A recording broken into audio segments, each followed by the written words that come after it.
can ever know what we're doing. I cannot accept that. They will shoot you.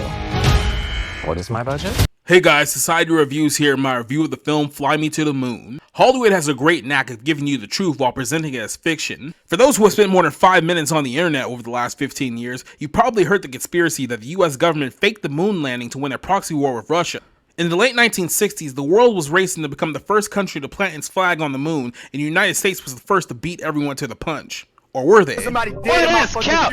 That's cap. That's cap. That's cap. That's cap. It has long been alleged that the historic moon landing footage was faked and everything took place on a soundstage to give an illusion to the world that we had landed on the moon. So how exactly is the audience supposed to react when the latest film from Columbia Pictures based its entire plot on the fact that the United States did in fact fake the moon landing to a certain degree? Or do we come to terms with the reality that our government has been lying to us for at least 60 years? This is the fundamental question for the film Fly Me to the Moon. The film stars Scarlett Johansson as a glorified con woman named Kelly, who has made a career in marketing and advertisement as the trade requires a lot of lying to sell a product to a customer. After getting a job offered to work at NASA down in Florida, Kelly meets a man named Cole, who is just months away from sending the first astronauts from the United States to the moon in a successful mission that will seal the country's victory over Russia. Unbeknownst to Cole, Kelly meets with a federal agent who is working for the president and talks Kelly into making a contingency plan in case the moon landing is not successful. Kelly is told to stage a fake moon landing from a soundstage at NASA that will be shown to the public in case the real mission goes awry. Kelly must pool all of her resources to create a fictional account of a moon landing without Cole finding out what she's doing behind the scenes. Let's address the elephant in the room first. Does the film tell us that the moon landing is fake? Yes and no. The film is a bait and switch as the plot teases audience about the reveal that the moon landing was in fact falsified, only to come around at the very end and somehow try to convince the audience that while the government did in fact fake a moon landing, the one that they showed in front of the whole world was legitimate. See, now that's some bullshit.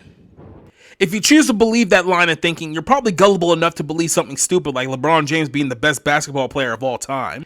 With that said, the focus of the movie is supposed to be a romantic comedy that doesn't sell either of the genres. Scarlett Johansson and Channing Tatum are two good-looking leads, however you cannot force themselves to have any chemistry that simply doesn't exist. Channing Tatum plays more of a straight-faced character in this film as a man who is trying to focus on making history with the NASA program, while Scarlett Johansson is more concerned about making a name for herself, even if that means misleading everyone in sight.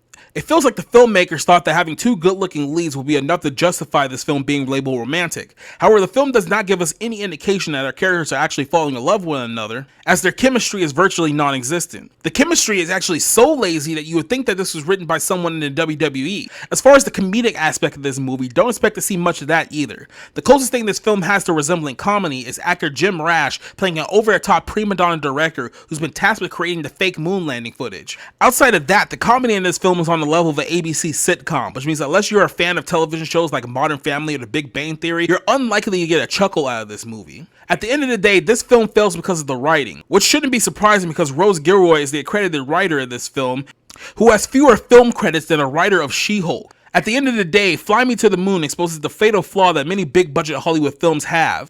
You can throw all the money at the biggest names available, but if you don't have the right storytellers, you're going to be left with a soulless journey that best-case scenario is held up by veteran actors making the most out of nothing. I give this film a 2 out of 5.